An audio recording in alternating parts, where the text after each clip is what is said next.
live with another episode of Comic Talk. It's that show brought to you by The Keeg, where we talk about this week's new comic book releases. For those of you who don't know, new comics come out every Wednesday at your local comic shop. Go to comicshoplocator.com, find a comic shop near you. But yes, it doesn't matter whether they're DC Comics, Marvel Comics, Image Comics, Indie Comics, whatever comics. They all come out on Wednesdays, and we are here live with about 24 hours later to talk about everything that we could read in 24 hours that came out this week. I'm your host, Dimithri Perera, and if you're watching us live, you're watching us on youtube.com/The Keeg Show, or maybe you're listening to the podcast, wherever you get your podcast from, Spotify, Apple Podcasts, etc., etc. But wherever you are, however you're digesting us, like, comment, subscribe, follow, let us know you're out there. If you're here watching us live on YouTube, which I know some of you guys are, because I can see that number going up, little by little, hop in the chat. Let us know you're out there. Let us know what comics you're reading this week, because, there was a bunch. But yes, I'm your host, Dimithri Perera, and we're here to talk about all the comics that came out April 1st, 2026. Let me introduce my guests. We got Ambrosia, aka Comics and Cupcakes. Welcome back on the show. Hi, thanks for having us. Ambrosia, on a scale of 1 to 10, 1 being there's like nothing to read this week, and 10 being like a fully stocked week, couldn't even get to everything, amazing stuff left and right and center, what would you grade this week? Because every week's a little different, and it's okay to be honest. I think this week would be like 6.5. 6.5. Yeah. There wasn't any independent books that I picked up or that I was going to read. But I mean, we got a couple first issues, which is always fun to start on. So I'm gonna give it a solid 7. Okay. 6.5, 7, yeah. Yeah. I realized, I was like, why does this week seem a little light? It's another 5 Wednesday month. Gotcha. Yeah. And like for Comic Talk, I have to keep track of the 5 Thursday months, because that's how we schedule in advance.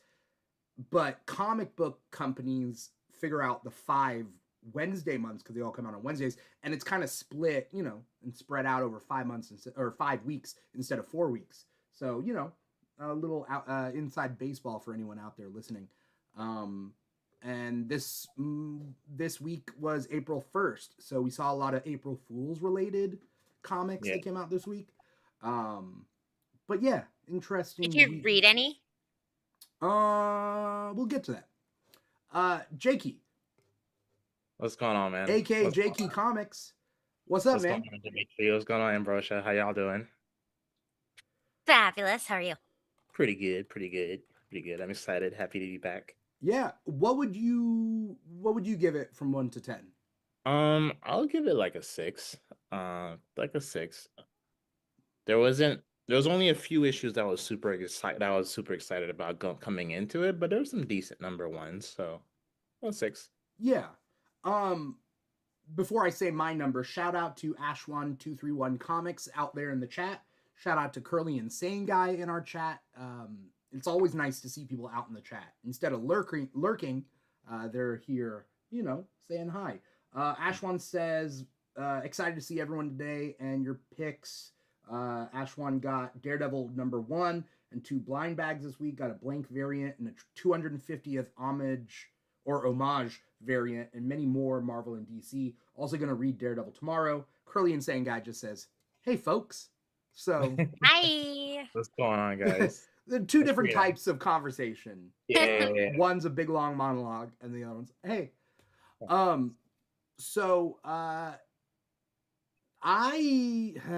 This week was kind of a 4 or 5 to me on a scale of 1 to 10.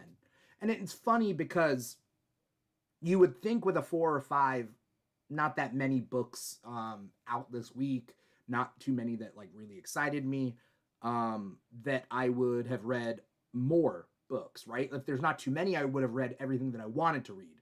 But I didn't even do that. And I feel like my motivation is give me all the books in the world and I'll read 80% of everything I want to read. Give me very little and I'll still read 80% of what I wanted to read, right? I'm never gonna do 100%. Yeah, this week my list was a little shorter than usual too. I was like, when I was giving you the list, I was like, "That's it." I was like, "Okay." I know. Yeah. I felt. Well, first off, you guys made me feel better because I felt like I graded too harsh. About like how I felt like the week was. So thank you. Yeah. Second, no, I felt the same when I was like writing what comics I was reading. I was like, oh, Yeah, I don't feel like there was a ton. So you're like it's a little light, but yeah, that's okay. yeah. Yeah. I mean, I do have a lot to talk about for the ones that I read. So, Yeah, you know, 100%. That just means we have more time to talk about individual books yeah. as opposed to having a long list. So Yeah. it's okay. Also, I mean, we also started fairly on time today with this show. So, last week we had a technical mishap, and then this week we're starting. So, that's That cool. makes me feel better because I feel like I'm always the one with technical issues. So I feel better because I wasn't there last week. So Yeah. See, better. you just got to worry about your side of the street. I got to make sure that the whole Everything. because it's like hosting it on my computer, and it's like, Mhm. do you think I should like buckle down and like buy a new computer? I wish I had some Yeah. sponsors out there who could pay for me to buy a new computer. That'd be nice, but Somebody. Even like a discount code or Right. like or Yeah. something, a cheaper computer. Pay for a little bit of my You know, computer. that's my goal for 2026. We're gonna get you a sponsor to cover some stuff. That's my Thanks. yes. Well, I feel like this is a good omen for the start of the week because Mhm. it's yesterday was April 1st, today's April 2nd, and things are going well. Mhm. So we're just gonna continue that energy for the rest of the year. Yeah. Yeah, good vibes. Yeah. Before we go through our reading list for this week, Curly Insane Guy says he skimmed Mad About DC, haven't read the comics for the week, but most anticipated book was Nova #6, followed by Daredevil #1. Curly Insane Guy says was very happy for the light week, a lot of minis that are ending and one special. Yeah, I mean, people who like are completionists are probably happy that there's a lower week. But for us, we have to do a show every week. We got to have stuff to talk about, and we'll always have stuff to talk about. But Yeah. a slower week is good and bad, Mhm. No, as a completionist, I was a little happy to see because I know some people base off their when they go on Comic Talk based off of like what comes out during the week. Mm-hmm. I do not. Um but so I was excited that it was a slower week because I did pick up a couple trades that I want to sit down and read. Was it we'll talk about that later. But Yeah, so I'm excited to do that this weekend. yeah. Nice. Who has their reading list in front of them? Who wants Uh, to go through what they read this week? I can. I have Yeah, it right here. go for it. Okay. Because there's a shorter week, I only read 6. I read Spider Gwen issue number 9, Daredevil issue number 1, Venom issue 256, X Men issue number 28, Captain Marvel issue number 1, and Alien King Killer issue number 1. Very nice, nice solid group. Also, I did notice, Ambrosia, that you didn't read like any DC this week, and that's No, a little disappointing. I looked at the I list and I was like, "Oh, okay. I need to. I need to. I Marvel. need to. All right, there's I Marvel squad over no. there." I know. No, and it's not that I have an allegiance, because I hate that. But like I just started reading Marvel when I was in high school, and like that's what like that's like my comfort level of Yeah, knowing Yeah, like yeah. the lore and. But There's I need nothing to wrong branch with off. there's nothing wrong with that. This is a good time. DC is restarting a lot of their stuff right now. They're creating a lot of like entry points for people. So this is a good time if you want to jump in. Oh, absolutely. also, something I pointed out last week is that DC is listing, at least to kick off each of these story arcs, they're listing kind of like the title in the top. Dude, I love that. I love that. I'm so happy they're finally doing this, and everyone should do the same. And I'll be honest, I mean, there's some series of Marvel that are doing something similar. And I mean, when we talk about it, I'll look at the covers. It's kind of hard to tell, but like Yeah. the Death Spiral stuff has just the right amount of information on the cover for me, where I'm like, new readers can hop in, old readers can also, they'll be fine. And if That's you're just picking it up, you have an idea where you fall on it. All right, Yeah. oh, it is issue 2 of something. Okay, cool. You know what I mean? especially a multi-series crossover event like Death Yeah. Spiral. So that was Ambrosia's list. Jakey, what was your list? I read Batman #8, Daredevil #1, Logan, Black, White, and Blood, Absolute Superman #18, and I also read most of Captain Marvel Dark Past. I did not get to World's Finest issue #50. I was gonna jump in and start reading that for the first time, and I didn't get to jump in. I wouldn't recommend it as a starting point. It would have been a fine jumping in point, but like because it's the 50th issue, it has like a lot of callbacks to the previous 49 issues. Like that was kind of it was like a celebration, right? So Gotcha. Yeah, I saw that on the cover. I kind of figured. I love Batman and I love Superman. I never read World's Finest because I like when they team up for something special. The idea of it being a constant team up was never that appealing to me. But yeah, I know a lot of people have been talking a lot about this current run. So I was like, oh, I mean, maybe because I felt like my list was so short. So I was like, well, yeah. maybe I'll jump in there, but I didn't get to it. Here's the thing about this series, Batman Superman World's Finest, is that first thing to know, it doesn't take place in the present. And then second thing, all the story arcs aren't back to back to back. So they take place in the past. Yeah, so it's not like Batman and Superman hang out every Wednesday and fight crime, and that's what the series is. It's not like a regular thing. So like it will kind of jump back and forth between like very specific like time periods. You good? Can you hear me? I can hear you. Okay. Did Jakey freeze? Jakey, Yeah. Jakey froze. He literally just said that he wasn't having technical problems, and here we are. Also, he froze on this like funny face. This like incredulous, like I thought he was looking at me, being like, "I froze." That's what it looks like. For anyone watching the show right now, Jakey froze. It's a fun. I like face. it because he looks like he's thinking. Yeah, he's like, "What's going on here?" You know.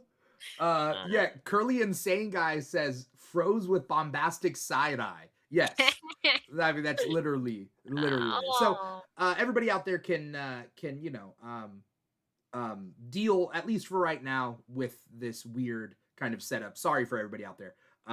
But let's that was Jakey's list. I'm just gonna go through my list and then Jakey will pop back in at a certain point. I also read Daredevil #1. I read X-Men 28. I read Venom 256. I read Batman #8, Absolute Superman 18, Batman Superman World's Finest 50, and JSA 18. Nice.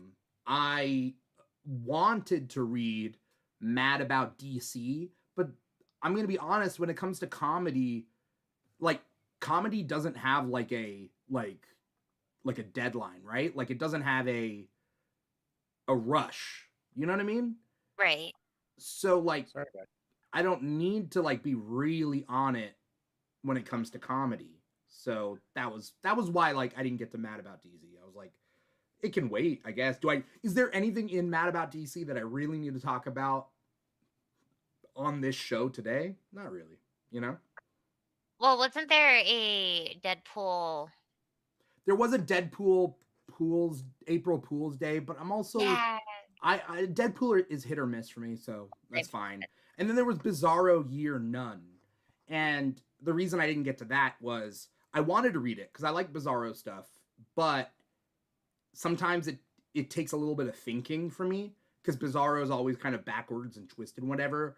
So like I like to read Bizarro and like give it time. I can't rush through a Bizarro adventure because it doesn't make any sense, you know? No, that makes sense. So Jakey, you missed my my list. It was Daredevil 1, X-Men 28, Venom 256, Batman 8, Absolute Superman 18, Batman Superman World's Finest 50, and JSA 18. So that's a good list.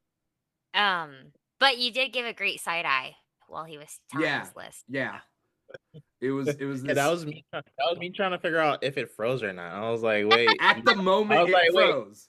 I was like, he's not talking anymore and nothing's moving. I was like, no, I jinxed it. Yeah. I know you did. So, I sure did. Jakey, you didn't hear earlier. Curly Insane Guy says froze with bombastic side eye. So because it was literally you being like, that's the Caribbean side of me, you know, it's built in.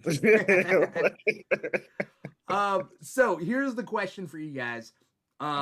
Given what we read, what is your guys' pick of the week? And a new thing we're doing with the show. We're being very official with this show. For anyone out there who's been with us for 5 years, we were a ragtag group of ruffians talking about comics. Now we're doing things official. When you do introduce your pick of the week, say my pick of the week was blah blah blah. You could say by blah blah blah, art by blah blah, whatever you want to say. But start off with my pick of the week was, and then we could talk about it. Sounds good? Okay. Sounds good. Who wants to go first? I'll go. Oh no, okay, you can go. No, go ahead. No, ladies first. Go ahead. Do your thing. I went with Venom 256, which last week was my pick of the week was. Oh, sorry, I did it completely wrong. I wasn't professional. Okay, hello. My pick of the week was Venom issue 256. And last week my pick of the week was Spider-Man. And we're in the death spiral, so it's all like it's all related and correlated with each other. And again, it's just because I feel like this has been such a good run, and has been so much fun with like I feel like we have the gang back. We have MJ and Peter and Venom in a weird way, and Dylan Brock in a weird way, and Carnage in a weird way, and it's like the OG gang, but like same but different. And it's been super. I've just enjoyed this entire run. Yeah, this is issue 6 of 9 of the Death Spiral. That's a long crossover. Yeah, crossover event. 6 of 9 means we're just finishing the second act of 3, which makes sense given the end of this issue. Ambrosia, I wanna talk to you about a hot take. Well, before we get started, anyone out there, we're gonna be talking about something very, very like. If anyone has opinions, jump in the chat, and we're gonna want your opinions for this. But Jakey, are you keeping up with Spider-Man stuff or whatever? No, I'm way behind. I haven't started this crossover event. At this point, I might either try to play catch up, or maybe I'll get it when it's in a trade. We'll see. I haven't decided. I mean, it might be too far for me to do a catch up session. If they did a Death Spiral trade, definitely get in the trade. Yeah. So Jakey's frozen again, but that's okay. Ambrosia. So I'm really liking this story. That being said, people are rejoicing in the streets due to what happened in this issue. People have wanted this the whole time. And I'm going to be honest. This is a hot take for me. I found it kind of sad. And I found people's reaction to it kind of sad. So, are you talking about with Paul? So, spoiler alert. Yes. Spoiler alert to anyone out there. There was a death in this issue, and it was Paul. And people are rejoicing in the streets. People have been hating on Paul for a long time. I get it. Why? I get it. Wait, what? What was why? Did you say why? Yeah. Like, I know who his dad is, but people have hated Paul for so long. For anyone out there who wants to like chime in the chat, but basically Paul was introduced in the Amazing Spider-Man run that everybody hated, and so I feel like some of that hate came across to Paul. Also, Paul was the son of like this big bad guy, sure, and then also Paul, like MJ lived in this like pocket dimension with Paul, and then like fell in love with Paul and had like imaginary kids with Paul, I think, and then they died/disappeared, and then Paul and her were dating, and then she broke up with Paul, and people rejoiced. A couple months ago, right? What's that? She broke up with him a couple months ago. in the pages of Venom, yeah. But like, people were channeling their hate for Paul in such weird ways. Interesting. Did I ever tell you guys? I don't want to hijack Ambrosia's pick of the week, but oh no, please do.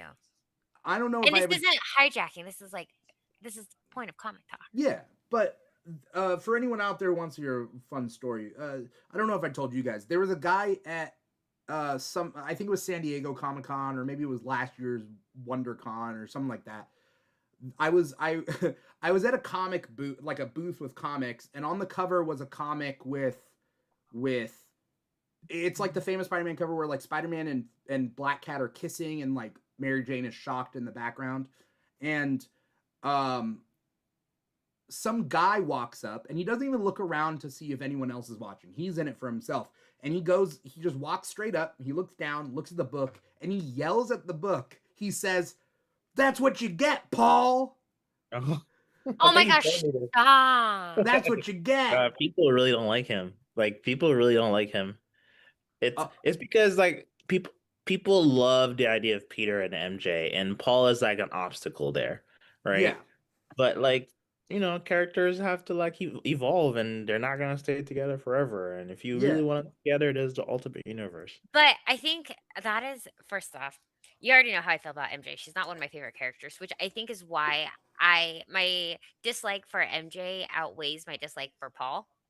Mm. Yeah. So I think that's why. But it was so much more like in this issue, in this run, he was so much more than like in the past. Like, I don't know, it was like he was trying to protect Dylan, and like It was it was sad. it was really sad. And You, so you think MJ's toxic? Because I've always said I feel like MJ is hella toxic. she is Like, so toxic yeah, she is absolutely hella toxic. She's been toxic from the jump. from I- day one. From day one. Yeah. I can't Don't get blame- me started on MJ and like Yeah. when Stacy, she was like, "Oh, girl, your boyfriend just died." Right. Ugh. Right. That was like that was like in the old stories, that was like her best friend's, like her dead best friend's boyfriend. Yes, and then she came in and she used him when he was all vulnerable and sad, and she's like, "Don't worry, Tiger." No. Yeah, Tiger. Like, you wild Tiger. That's your homegirl's like almost widower, you know what I mean? That's wild. You get it. I She's can't so toxic.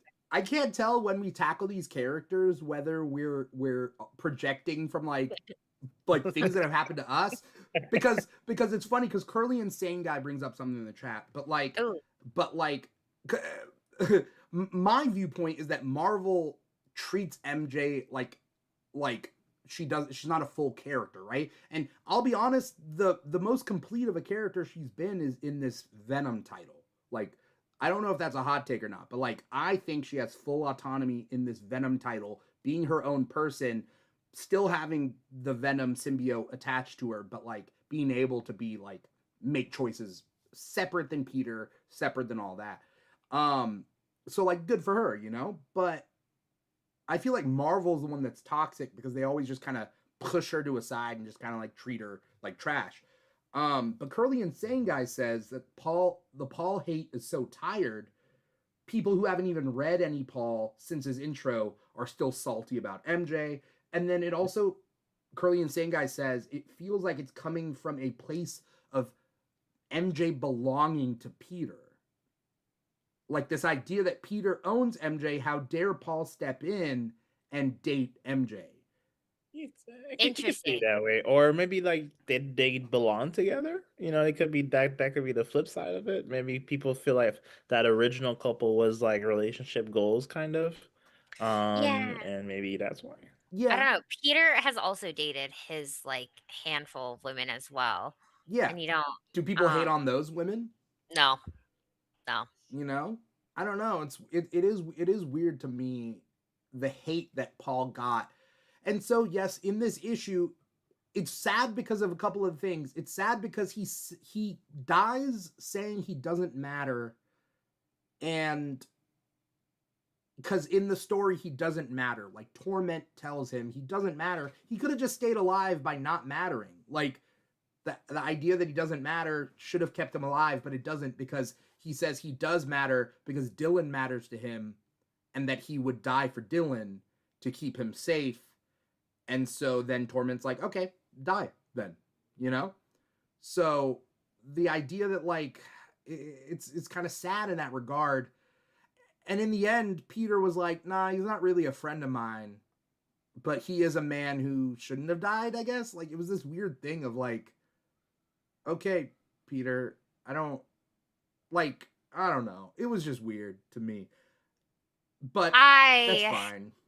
no, and I thought that this whole thing was I don't know, it was so sad because Dylan experiences like someone dying for him, like protecting him. Yeah. But and it's like similar to like Peter's origin as well. And so you see like some parallels in that. But then like Peter also just has everyone around him die, which is like essentially what this new villain Torment is like. Yeah. That's what he does. Also, I'm really liking Torment. Oh, so am I. Like, Jakey, do you know what Torment's like killer motif is? You guys told me last time I was in the show, if I understand correctly, like he has a target, but he goes like people that are adjacent to you and slowly makes his way to you. Yeah, Is that kind of what it is? he kills your distant relatives and then works his way to closer and closer relatives and people close to you, and as it spirals in. This feels like a Daredevil villain more than a Spider-Man villain. I mean, Hence Death Spiral. It's so good though. But again, spoiler alert, at the end of the issue, Carnage finally leaves Eddie and jumps onto Torment. Yee, that's a terrible combination. Oh my gosh. Yeah. In the best way. Yeah. And so now we're setting up for that final act, issues 7, 8, and 9. By the way, I misquoted what the guy at the comic shop said. He said, I'm paraphrasing because I've said this so many times. I think he said, "That's what you get, MJ," or like, "That's what you get to Mary Jane. Hope you like Paul." He like called Paul out by name. That's what it was. That's the context. Yeah. I need to get his number. It was so weird. But he didn't even look around to see like people watching him. He like yelled it and he walked away. Like he didn't look at me and like do a little bow and then like leave. He was there just to yell at He said what he had to say and he kept it moving. Like he just I felt that. No, he is one who probably has some past traumas that you know, that he has some issues that he needs to sort through. Yeah. But we've all Therapy. been there. I get it. I get it. Also, Therapy. if you guys have seen the Brand New Day trailer, MJ is talking with a guy that people are saying, "Oh, is that Paul?" It's the guy who plays Ezra on Ahsoka. That actor. I forget what the actor's name is. Oh yeah, I know you're talking about. Spanish guy, right? Like he could be like Spanish or no, he's Middle Eastern, but yeah. Okay. What's his name? Iman Esfandi. Okay.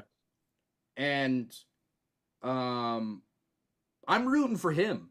I'm gonna say hot take here in Brand New Day. If he is Paul, I'm rooting for him and MJ. Okay, the fan base is gonna come for him. It is, but he's such a cool guy. I don't know. Anyway, listen, I root for Zendaya and Tom, but I will never root for MJ and Peter Parker. Interesting. Okay. I think Zendaya plays a different enough MJ that it's a different character. You know, 100%. And I'm cool with it. You know, I am too. She's the one MJ I've liked. Yeah. So Venom 256, that was your pick of the week, and that is A-okay because I would have picked it actually. I'm waiting for you guys to pick your picks of the week, and then me be forced to pick a pick of the week. I'm like struggling, but I guess I'll go into mine before I free again. So my pick of the week is Batman #8. I really love this issue. I'm glad I was in the show because I was a little bit behind, but I've been collecting these, so it kind of forced me to catch up, and I've been enjoying it. So, with this whole situation, I think it's building up to something nice. I always love the OG Green Lantern showing up, so that's nice. And that sit down between Batman and him, I'm just curious to see where it goes. This is kind of one of those issues that I think sets up the next thing, but I felt like it was a good build up. I'm a little curious what Vandal Savage's ultimate goal is here in Gotham. I always felt it felt like they addressed something that I was thinking. I always felt it was a little strange that Vandal Savage was focused on Gotham. You know, it's not someone who's tried to conquer the world. It's a very small goal for him compared to previous goals. So we'll see where that goes. But I think it's more I've been enjoying this series, and so it's more a continuation of that. Yeah. I mean, I liked this issue. It did a couple of things for me. You're right. It's weird to think that like a guy who has like tried to conquer the world is Mhm. Gotham police commissioner. Like, Right, right. And but them addressing it, I was like, okay, cool. yeah, they address that he's dying or that he's on his like last leg unless he figures out a way to like stay alive. Mhm. But they also this cool meetup between Alan Scott, Green Lantern, and Batman Mhm. in the daytime, also like in the early morning. Yeah, Um, having a cup of coffee. Having a cup of coffee at a diner is interesting to me. And so like, and they're talking about like, why here? Why now? Why this? And it really just says like, yeah, it's because Batman like defeated him. It's like a personal vendetta Yeah. that maybe he has this cycle of rebirth and everything Mhm. because he has like unfinished business, but maybe he wants to die. Is that kind of the Um, it wasn't clear. They kind of left it as a mystery. I think they referred to a previous run where there was something in Gotham that could have made him immortal, and like they stopped him. And I guess maybe there's still remnants of that in Gotham, or maybe he's just petty and he's upset that Batman keeps outsmarting him. yeah I also like the fact that he is meeting Alan Scott because Alan Scott is originally from Gotham. yeah So I think that's a really cool callback. Like, that one of the OG characters and Batman meeting in Gotham. I think that's pretty cool. Um yeah, I'm enjoying this run, this new Batman run so far. And the characters, the Doctor is interesting. I still can't figure out if she's gonna be a villain or not. The Joker being like sedated kind of, and for now seeming like he has a conscience has been interesting. Yeah, and the art is amazing. I'm really enjoying this series so far. yeah. I think it's weird because we are, we're in 2026 and we're talking about Batman comics. Batman came out in 1939 Wow. Yeah. and Alan Scott came out in 1940. Yep.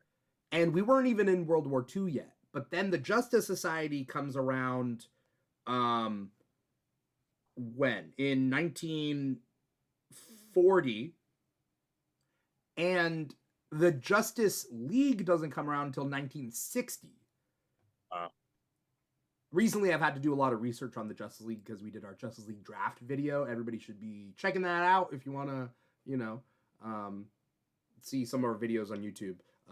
Justice League draft. Anyway, the point being is there was a lot of time where Batman and like Alan Scott are like roughly the same age. Like we think of him as like a World War II hero and then Batman as a modern hero, but like back then they were both pre World War II yeah. There's um there's and this from really Gotham. Yeah. There's this really cool page that I always, it's like one page with a few panels that I love. It's from the original Hush series. And when Bruce Wayne was a kid, he saw the original Green Lantern, so Alan Scott, fighting a hero like in downtown Gotham. There was a theory, I can't take credit for this. Another person had mentioned that there's a theory that the reason Batman always clashes with the newer Green Lanterns is because he holds them to such a high standard because of the original Green Lantern that he used to look up to. Mm. So I love that dynamic between Alan Scott, and that might be why I really enjoy this issue. Just having the two sit down and having a cup of coffee is really cool. Yeah. Also, we have Poison Ivy as mayor of Gotham, which is Yeah, I a don't know little when that strange. took place. Like I I don't know what's going on there. think that was during Chip Zdarsky's run, like towards the end of Chip's run. Is it or is it in Poison Ivy's series? Because I feel like she wasn't mayor in the beginning of Matt Fraction's Batman run.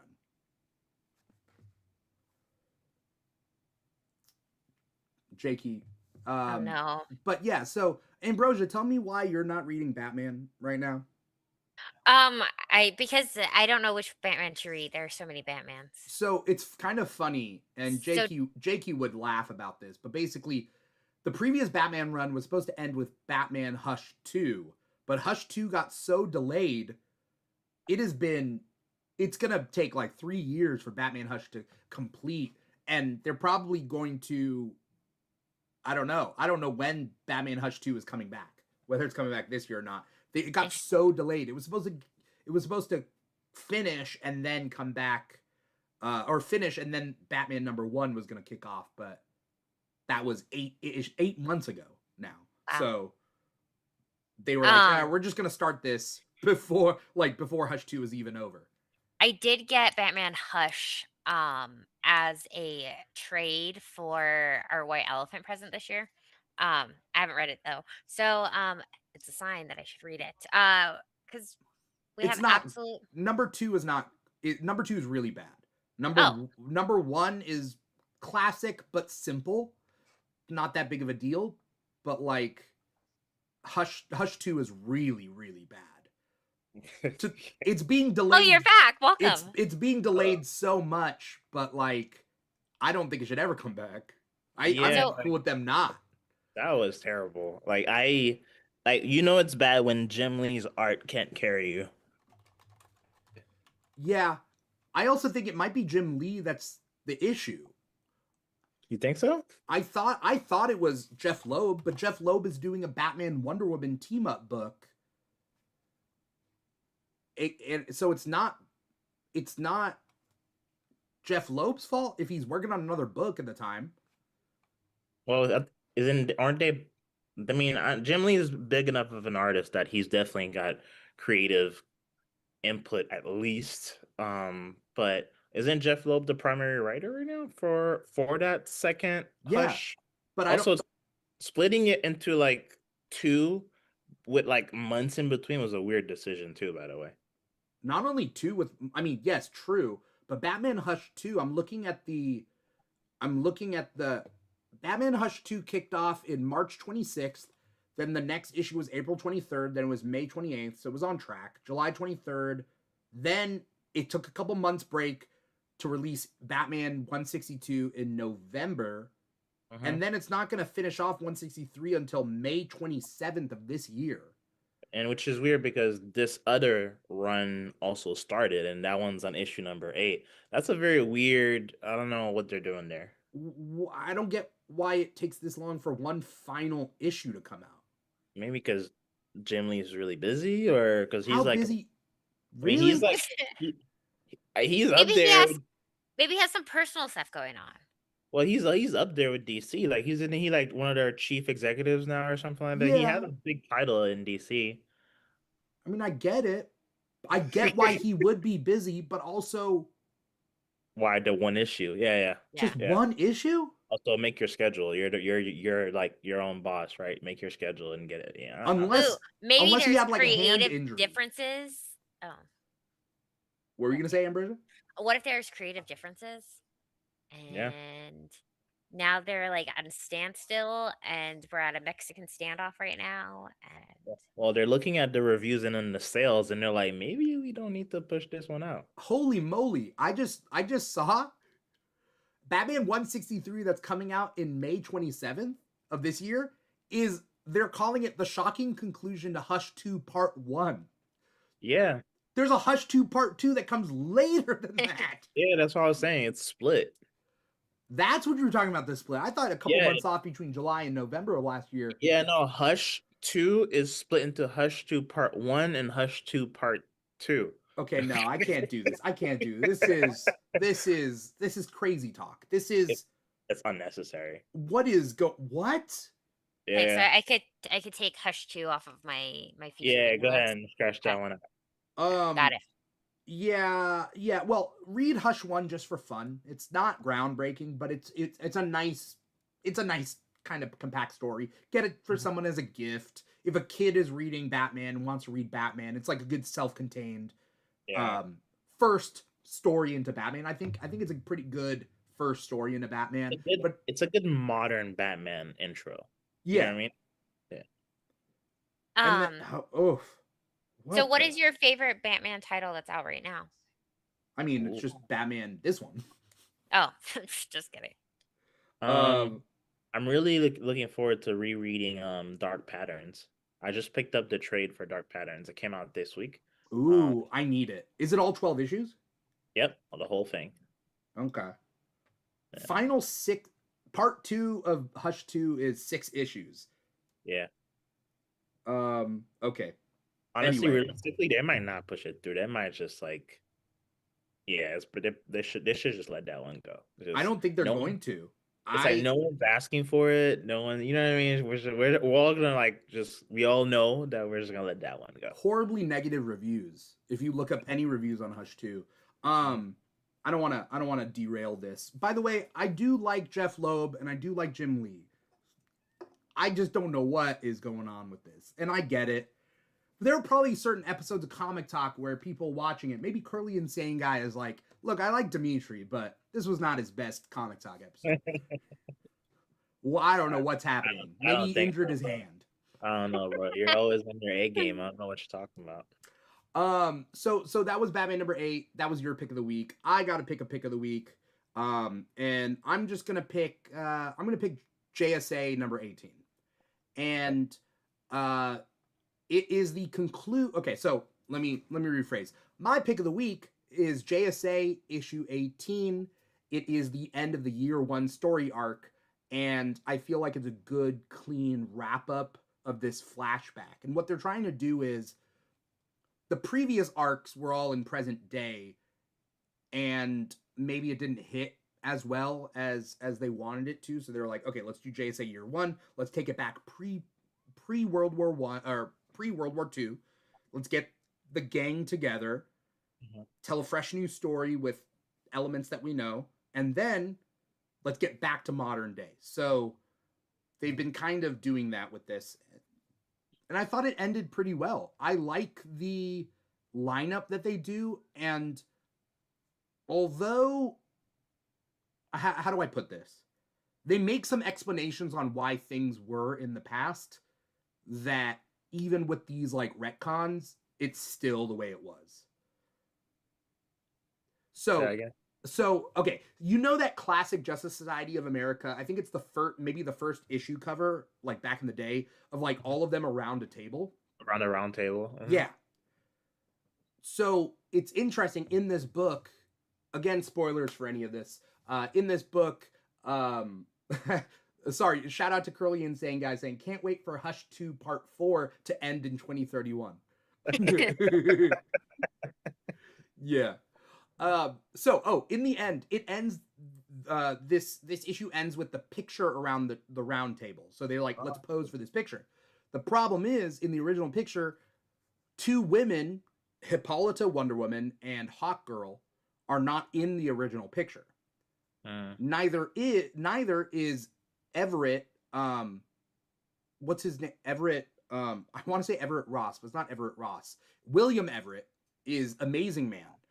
Like literally the only black member on the Justice Society at that time. He's in this year 1, but he's not in the picture because he's not technically a superhero yet. Like he uses his powers in it and he teams up, but he's not there.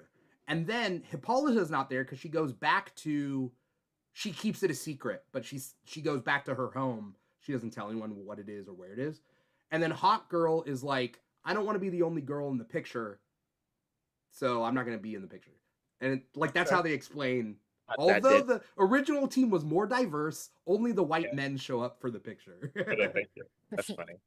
It's like, okay, fine, whatever. Not a big deal, but like kind of funny. So you would say this, when the trade comes out, this one's worth picking up? Like when they do the full year 1? They are no doubt going to release this as a trade and just call it JSA year 1. Yeah. Not even put numbers on it. There's going to be like JSA year 1. Yeah. It's definitely worth picking up. How many issues did you say? I think it was 6. I think it was 6 issues. Okay. Yeah, that's a good number for year 1. Yeah. I don't know if you guys read JLA year 1. It was a Mark Waid book long time ago. One of my first comics was JLA year 1. No. I loved it. It was like 8 issues, I think. and it was like one of my first comics. The original starting 5, not Superman or Batman or Wonder Woman in that. And like it was a good Mark Waid book back in like the early 2000s, late 90s. Anyway, this kind of harkens back to that, where it's like, okay, and it's setting the seeds for certain things. Like you get Ultra Humanite, who is a Nazi albino gorilla psychic, essentially. Like he's like Grodd, except he's a white supremacist. He's such a white supremacist, he puts his Nazi brain in a white gorilla, which we need a PhD in racial studies to break down exactly to figure out how he made that one work. Like, what are the layers to this? He got a white gorilla. A white gorilla Nazi brain psychic guy. Anyway, the point being is they've been doing this thing. Anytime they show like past stuff of Alan Scott, they keep bringing up the fact like he's hiding being gay. Which I don't think they've overdone it yet, so I like it because I like Tim Sheridan's Alan Scott Green Lantern book. Me too. That was really good. But Ultra Humanite does go, oh, you and your Americans and you and your perversions, and he's like blah blah blah blah blah with his psychic powers, and so it's like, all right, well, we get it now. So anyway, that's JSA issue 18, and I'm a sucker for DC history. So yeah, the Alan Scott run was really good. I really like it. Yeah. Sorry. I wanna talk about Daredevil #1, and I know Ambrosia read it. I read it. Jakey, did you read it? I did. I think we all read it. Let's talk about this. This is a new start from Matt Murdock, Daredevil #1, written by Stephanie Phillips. Shout out to Stephanie. I don't think she watches this show, but she should. I think she follows me on TikTok. There we go. Ambrosia, what are your thoughts about Daredevil issue #1? So it's very interesting because I enjoyed this issue quite a bit. And Stephanie Phillips also is writing Spider-Gwen right now. And I felt like Spider-Gwen wasn't one of my favorites this week, but Daredevil was. And so it was very, fun to see same writer, different ideas and different storylines and whatnot. I enjoyed this one. Maybe this is like the nerd in me who likes to see like professors or teachers like take the lead. And then but also what people see at the front of the class isn't like all the shit that we have going on outside of it. And so you definitely see some morale things going on with Matt. Do you like this because Matt is a teacher and you're a teacher? Maybe. Maybe. Maybe. Yeah. That's how I feel, when my favorite superheroes are just like really cool, charming guys, because I feel like I can relate. Who hosts trivia and new panels. I think we're getting too specific here. Let's back it up. No. But I mean, like, am I a law professor? Absolutely not. But you are a teacher dealing with teacher stuff. You're a teacher. You're an educator. Yes, and I thought it was fun to see him in a different light. Yeah. Jakey, how'd you feel? I enjoyed it, and him becoming a teacher at university feels like a very natural progression for Matt. I can see him stepping into it. It sometimes characters have to change, but if sometimes it feels forced, this makes sense to me. Like him stepping into a school and being a teacher, and I love Stephanie Phillips's writing style. So how she like what he's thinking as he's doing this, like the how he's nervous on his first day and all and other stuff. And it's Matt, so obviously there's gonna be some sort of like interaction with a woman that's like hinting at something might happen later because he can't help himself. He's like one of the biggest whores in comics. Yeah. So he can't help himself. And I love her writing style. Like I'm reading the Planet She-Hulk, and I love her writing style. Yeah. I didn't pick it as pick of the week because this feels like it's setting up something, and I kind of want to see where it goes. But very good first issue. Yeah, because we were introduced to a new villain. Did we get a name of this villain? It was like a ghost of some sort, right? Omen. Omen is the name? It's a good name because and also that the fact that he went after Matt Murdock and not Daredevil. Like he was in his apartment. That was interesting. Was it he or she actually? Was it? I don't know. Could we tell? I don't think so. I mean, they could pull a Mask of the Phantasm and it be that law professor from earlier. Yeah. Is it going to be one of those mysteries that one of the new characters in issue 1 is that character? Is it going to be one of those type of things? We'll see. I enjoyed it. I like the art in this. Mm-hmm. I'm used to both really scratchy, gritty Daredevil art, but then I'm also used to like very clean line art. Like, was it Chichetto? I think it was Chichetto that did a run of Daredevil where it was like, oh, like the line work was so clean you could eat your dinner off of it, you know? Like it was just like perfect. And I like both styles for Daredevil, but I've been really liking like the stylized clean line sort of art. So shout out. I don't know who the artist is on that one, but shout out. Let's see. It says Garbett. What's the full name? Yeah, the villain is interesting.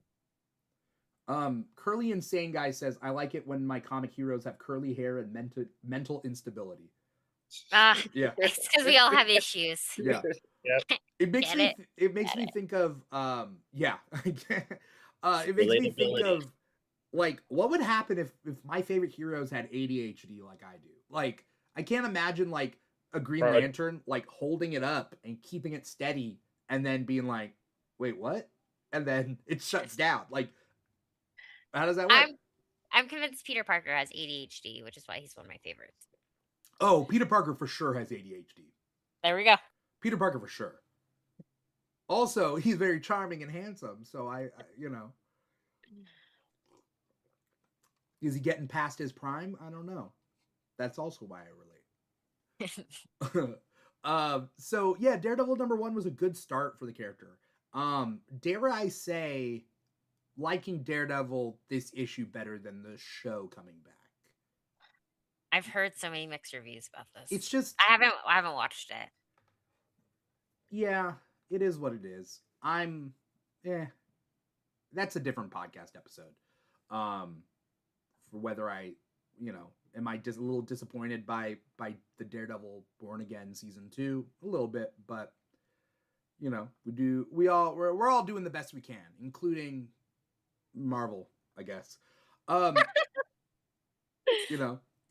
Wait, you're not enjoying season 2 of Born Again? Not so much. I'm watching it. I'm not actively disliking it. I like the newest episode better. I was gonna say. What's up?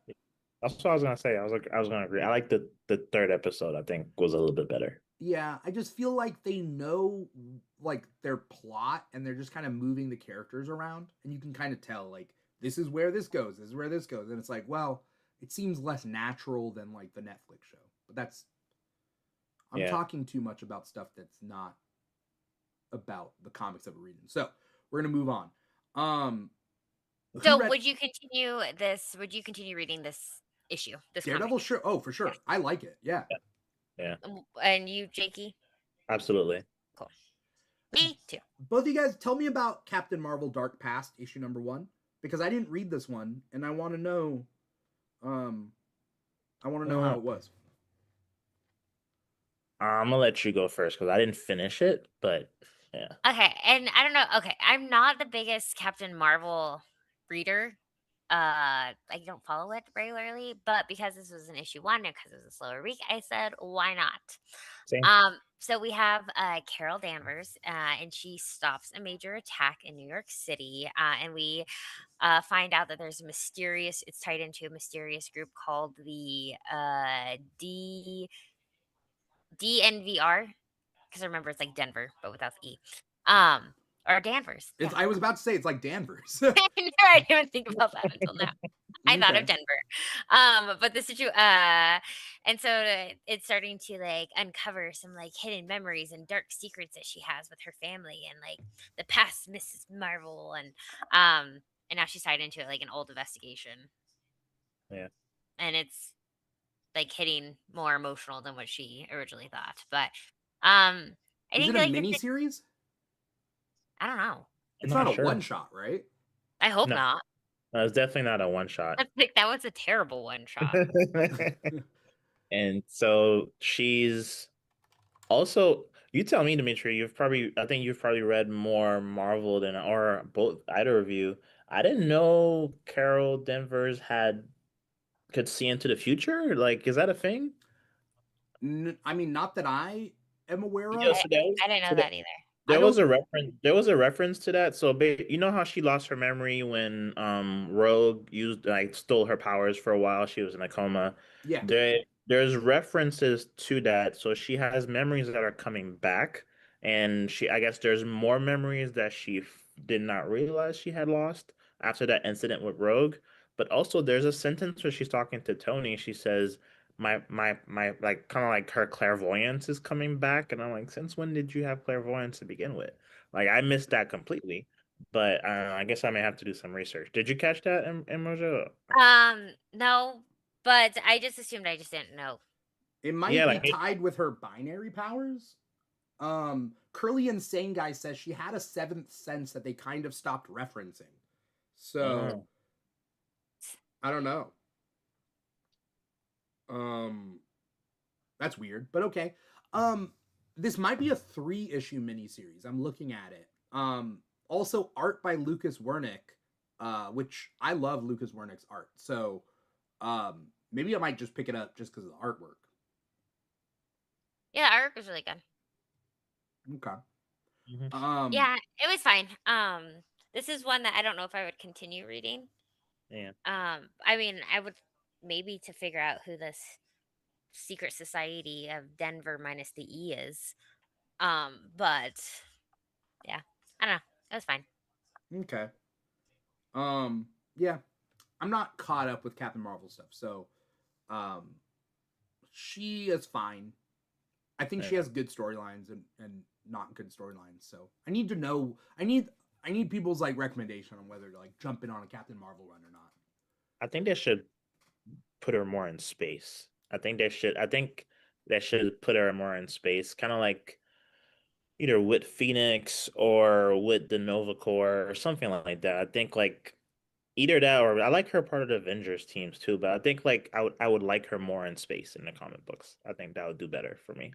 You know what I think, because I'm a big fan of team books, and I think that team books might be, as long as you get a writer that can write a team book, I think team books are easier to please an audience because you get like a bunch of different characters. You don't have to like hinge it on one character for the whole issue. Like you can really just kind of like come and go and write it as you see fit.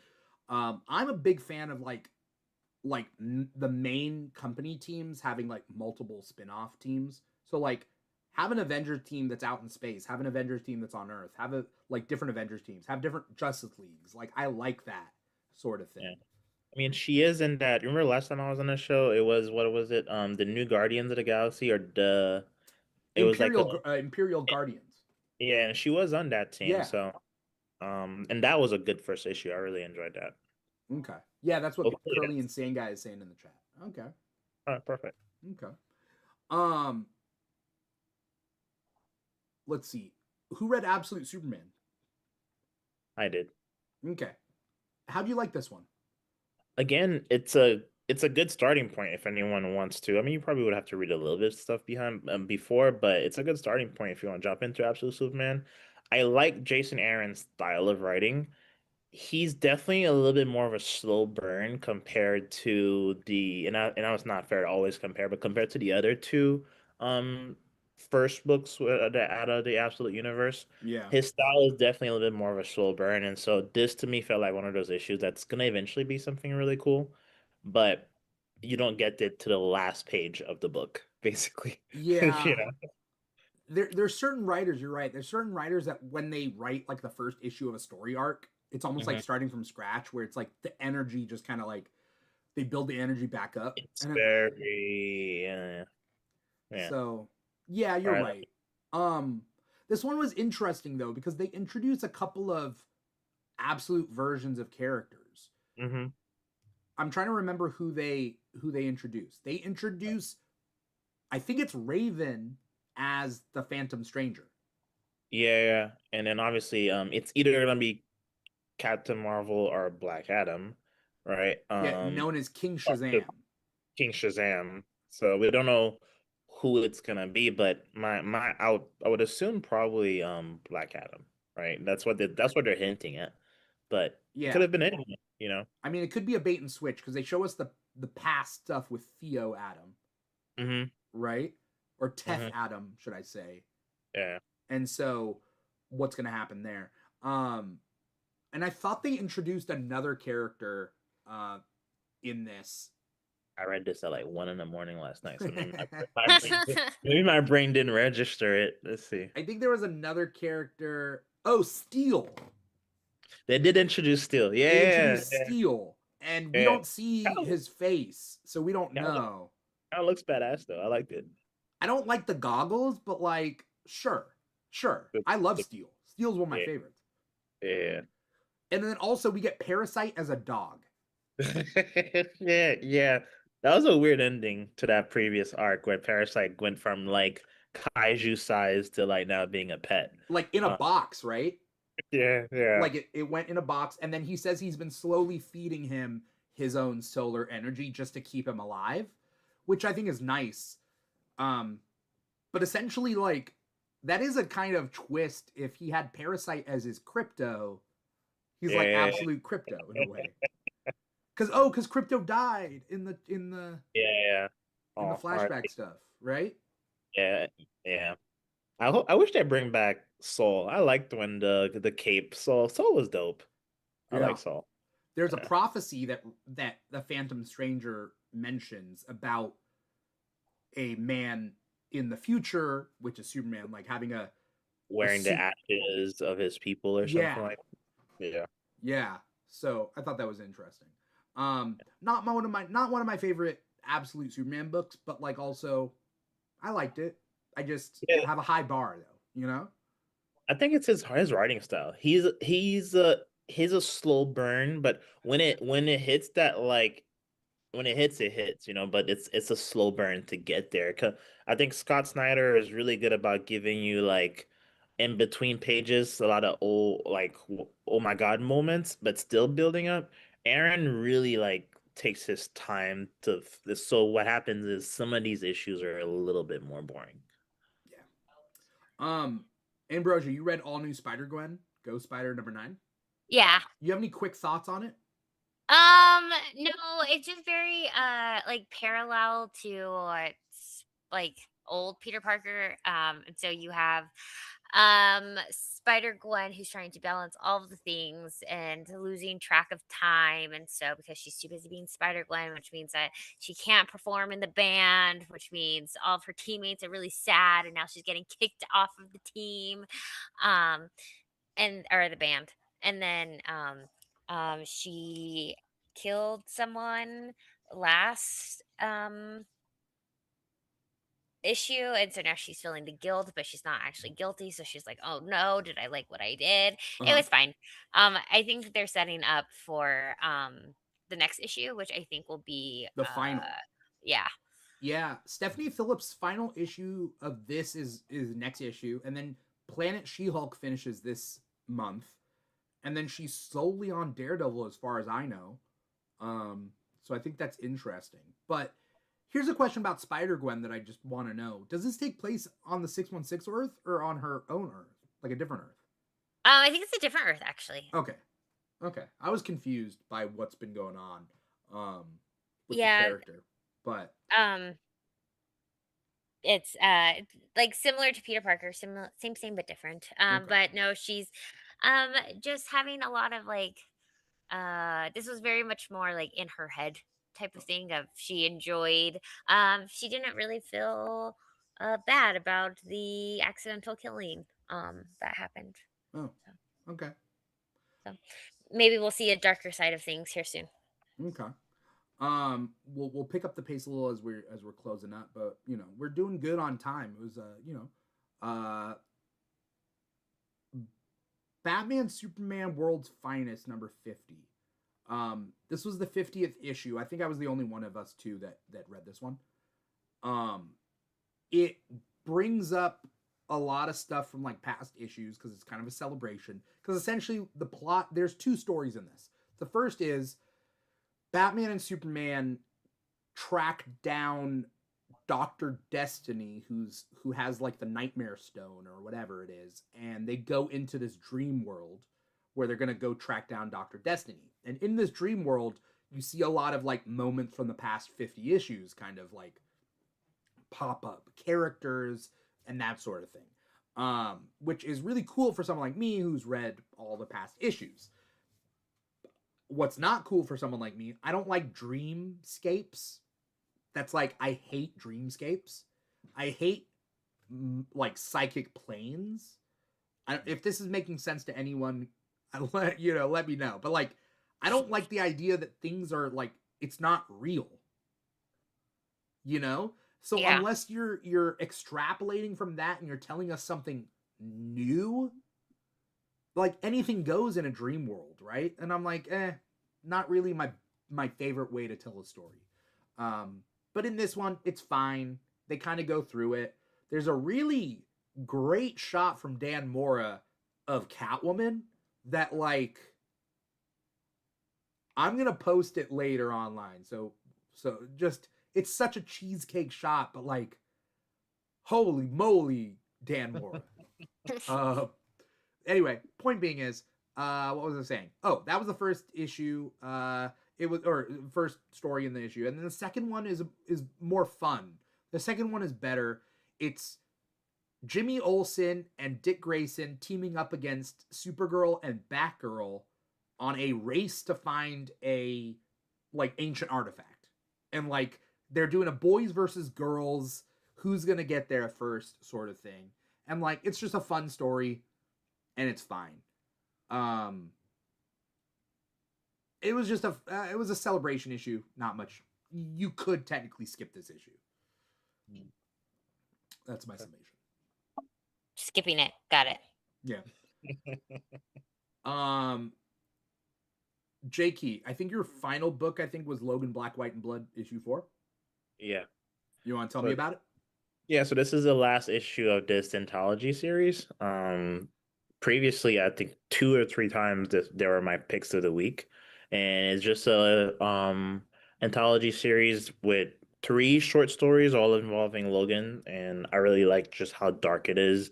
They really incorporate the color beautifully. All the pages are black, white, or blood or red, which is often used for blood, and just dark stories or just little snippets of Logan's very long life. And I've enjoyed it. This was almost my pick of the week. I wanted to switch it up, but I'm really enjoying it. I think this is the end, so this is gonna make a really good trade for someone who's like a good Logan fan to just pick up.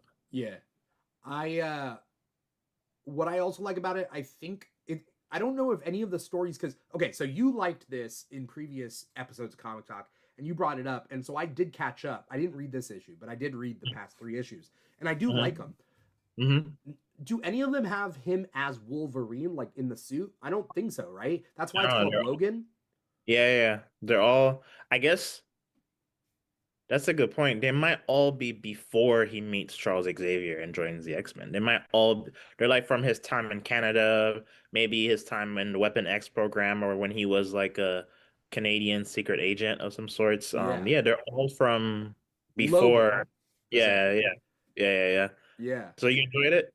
Yeah. I also like the idea that like, and I talked about this on previous episodes, I like Logan when he's not this like weird Clint Eastwood sort of stoic character that doesn't care about anyone. Because I think that Logan cares too much about everybody. Like he sometimes seems stoic because he loves so hard, right? And he's afraid everybody's dying. There's an issue in a story in a past issue where he stands up for there's a couple of people in New York, I think it is, that are getting treated badly, and one of them is trans, some of them are sex workers. Like he's there to stand up for the people that like society overlooks, right? I like that idea that he cares too much, so of course he's sticking up for the downtrodden. Like it's the heroes that we need, you know? And so Logan, I don't want Logan that gives up on the world, you know? Yeah. This is when like he's jaded, but he's reluctant, but he always ends up doing the right thing. Yeah. You know, he's trying to stay out the way. He doesn't want to get involved, but ultimately he does get involved. You know, so Yeah. I'm enjoyed this. Like I got every single issue. I might pick up the trade just in case I want to just just revisit it. Yeah. Yeah. I'm definitely gonna pick this one in trade. Nice. As we Which oh, sorry. Oh, no, Because no. some of the black, red, and blood, is that what we, what is Black, it? white, and blood. White. Yeah. Yeah. I like when they do them with like some of the darker, deeper characters. Some of them are hit and misses, but this one would actually sound like one that would be really good. Because they've done it with like Vader and They've done Venom. Darth. I think they've done a Boba Fett one. Yeah. Was the Wonder Woman one that was black, white, and gold? Is that Wonder Woman? Yeah, that was Wonder Woman. It was that's cute. because DC does a thing. They do Batman black and white. They do Superman red and blue. They do Wonder Woman black and gold. And like I love these anthology books. They're all great. Like the Supermans always will make me cry. Like there's Superman stories. Yeah. You know, that's a good writer. Give him like 3 pages to write a Superman story that makes you cry. Beautiful. Yeah. You know, final couple of books that came out this week. X-Men 28. I read this one, Ambrosia. I did too. I thought that I finished it, but I don't think I did. Okay. But I liked it. I like it. I like kind of what they're doing right now. Yeah. I like Magneto. Yeah. Magneto going for like a non-violent, like he's not going for a non-violent path, but he's going for a non-reactionary route. Like one of his, Glob Herman gets shot, and then Quentin Quire is like, we want to track down and kill whoever shot him. And then Magneto's like, you need to chill, dude. And they're like, hey, old man. Right. They're like, hey, old man, back in the day, you killed anyone who looked at you different. And they're like, you're just a coward. And he's like, I'm not a coward. I'm thinking smart. They're goading you. And then Quentin Quire is like, I don't care. I'm going out there. So like, Magneto isn't just like this dummy that like just like flies off the handle. He's always been like a very smart character. Right. You know, but Quentin Quire and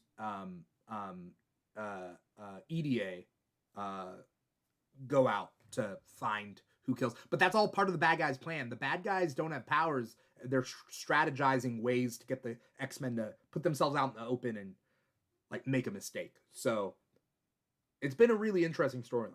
So, good on them for that. And then I think the final book for this week, Alien King Killer #1. I normally read these ones. I didn't get to read this one this week. It was just so funny because I told myself the last time we talked about that I was done reading Alien books because it's all the same. But this storyline was fine. I mean, I read it anyways. But the story, they are on a planet where humanity has already lost to the how do you say it? Xenomorphs. The Xenomorphs. Yes. And so they, the survivors now live under like this new rule or this new world under the 3 kings. And so then you follow a young scavenger. His name is Mouse. And so they leave for safety into a city with their grandfather to try to get more resources. And the xenomorph attack her grandfather, and now she's all alone. So it is different because it's already like past all the attacks, and now she's kind of left alone. So okay. so we'll I'll see definitely this new world that that we have, and yeah, we'll go from there. Okay. I'll definitely pick this one up. I do read all the Alien and Predator comics that come out through Marvel. They're not always my favorite, but at least they're like entertaining. Because I know that like there's always those spots where you're like, when you turn the page, suddenly someone just dies. Like they're waiting for the page turn. Like it's planned out, right? Like people don't realize that in comics is like the specific page matters, like what action happens on a odd or an even page, right? Like because that's the page you flip to. Yeah. right? You don't want the reveal on an even number page. Yeah. Because, or at least whatever It I'm has saying. to be the one. It has to be the one you turn to. Yeah, Yeah. exactly. Yeah. That's what I mean. Yeah. So, you want it hidden behind there. So, yeah, I think It's those funny are. because What was you that? don't like alien movies, right? Yeah, yeah. Oh, It, speaking of pages, uh, did you like that big page in Batman #8? The page with the Joker that kind of like opened? oh yeah, yeah, yeah. That was kind Not of in 8 in the previous one, right? I mean Batman. You know what? Was it the previous one? 8 is this month. Is You know, this since issue? I read both of them back to back, you're right. It was #7. Sorry, my bad. That was nice though, but my bad. Yeah, I love it when mediums really take advantage of like what they are, you know? Um I'm a big proponent of like you got to use the medium to the most that it can be. And you can't adapt things to different mediums without adapting to that medium. Like you can't keep things the same. So, yeah. Bruno Redondo did a Nightwing issue where the whole issue is a left to right sort of thing. And so he's releasing a super long foldable thing of that whole issue where it displays like completely. I love Bruno Redondo's art style. Like I love like the way he does panels and everything is like one of my top 5, maybe even top 3. I love his art style. Yeah. Yeah. That night we run was great, but I loved it specifically because of his art as well. There are certain runs that make or break because of the creative team, right? Like some writers aren't as good, but they have an amazing artist, and like we it makes up for it. And there's certain great writers that have not that great of artists where you're like, oh, you know. No, yeah, I'm no, not gonna name names, but you know. I know you talking. So I think that's everything on our list this week. Obviously, there were issues of like the Mad About DC book. It was Mad Magazine making fun of DC, edited by Chip Zdarsky. Like DC did a whole like little marketing campaign for April Fool's Day. I don't know if you guys saw it, but Chip Zdarsky's in this Flash costume and he's like running down the street, and it like starts off, and then he's like, I don't know. It was just like a parody of that, just to like pitch this book. I like Chip Zdarsky. He's fun. Yeah. He also says he's like, they brought me on this book because I'm writing 0 comics for DC Comics right now, like, or something. Like he says something like that, and it was like, oh, okay. So I definitely got to pick those up. It is funny. It looks funny. I saw some pages from the Mad Magazine stuff for Mad About DC, but I didn't get to read it for this because it wasn't priority, you know? Before we get going, though, I want to thank you both so much for coming on this show, taking time out of your Thursday to be here with us. Also, shout out to Curly Insane Guy in our chat. Shout out to Ashwan231 Comics, who was here earlier. Shout out to anyone who's out in the chat, you know, supporting us in one way, shape, or form. Before we get going, though, Ambrosia, where can we find you? What do you got coming up? Anything you want to plug? You can find me at Comics and Cupcakes on TikTok and Ambrosia_Linda on Instagram. Just reading comics and getting back into the swing of things. Yeah. It's always great to have you, Ambrosia. Oh, I mean, it's always great being here. I always bring up the fact that you are the one guest that has been around since the beginning, March 2021 of this show. Wild, man. So, yeah, OG. Ambrosia's been here the longest, and then second longest I think is Drew. I think Drew came like maybe 8 months to a year after that. So Drew was like Degrassi, the next generation, you know. I don't know what Jakey is. Like, just this guy here. Yeah, I was gonna say, when did you get here? That's a good question. Have I been doing this for a year? Maybe it might be less than a year, honestly. Might have to check Instagram because I know that you came on. Yeah, let me look that up. But while I'm looking that up, first thing, yes, thank you, Ambrosia. For anyone out there needs to follow Comics and Cupcakes on TikTok, Ambrosia_Linda on Instagram. Jakey, what do you got coming up? Anything you want to plug? where can people find you? So it's Jakey Comics. I am on TikTok and Instagram for the most part, and I just review comic books and I try to help newcomers navigate the world of comic books. I love that. Your final spiel needs to be longer to give me more time. Come on, God. I'm sorry. Well, with all the technical difficulties, I don't want to like freeze while I'm talking again. Yeah, that's fair. That's fair. I think your first episode might have been January 9th, 2025. Okay. All right. So I'm basically a veteran now. I got a year under my belt. Yeah. Yeah, you got your year badge. It's like Alcoholics Anonymous. I Except was trying to say, do we get our tokens? Or yeah, coins? except it's Right. the opposite. It's like, how long have you been addicted to being on the show? It's like, how long? I can't be without it. So, okay. All right. Gotta get back. When is the next one?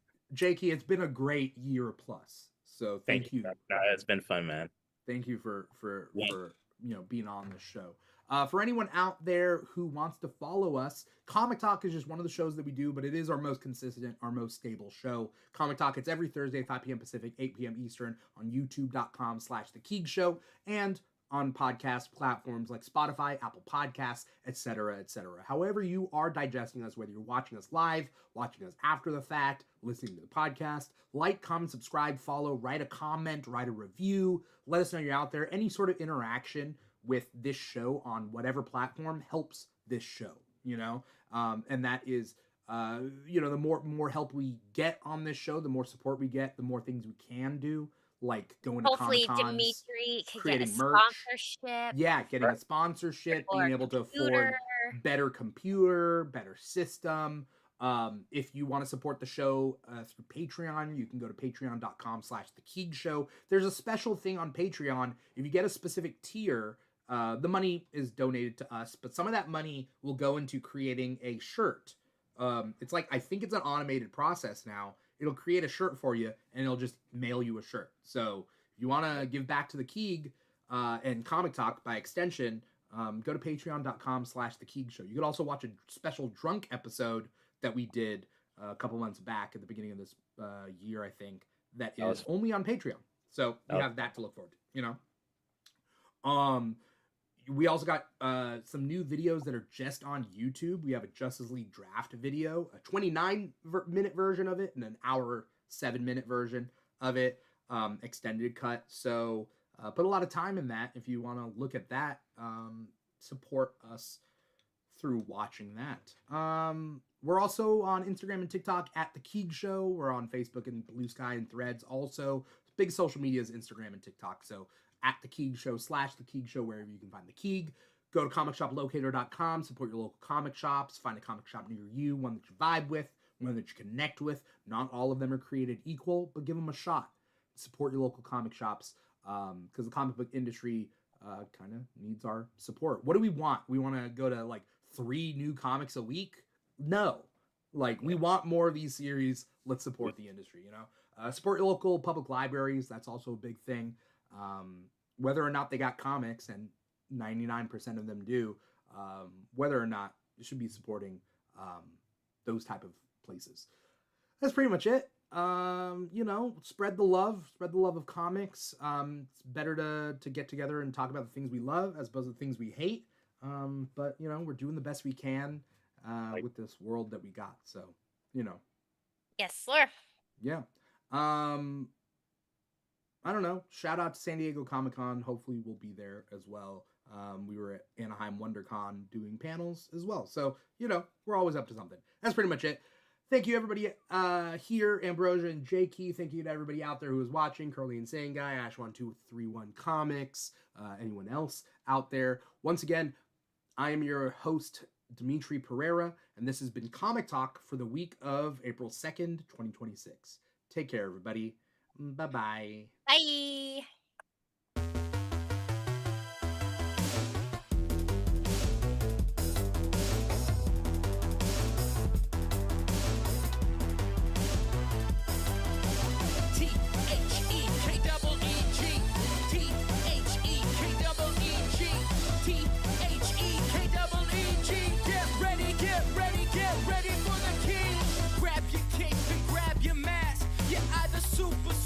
Super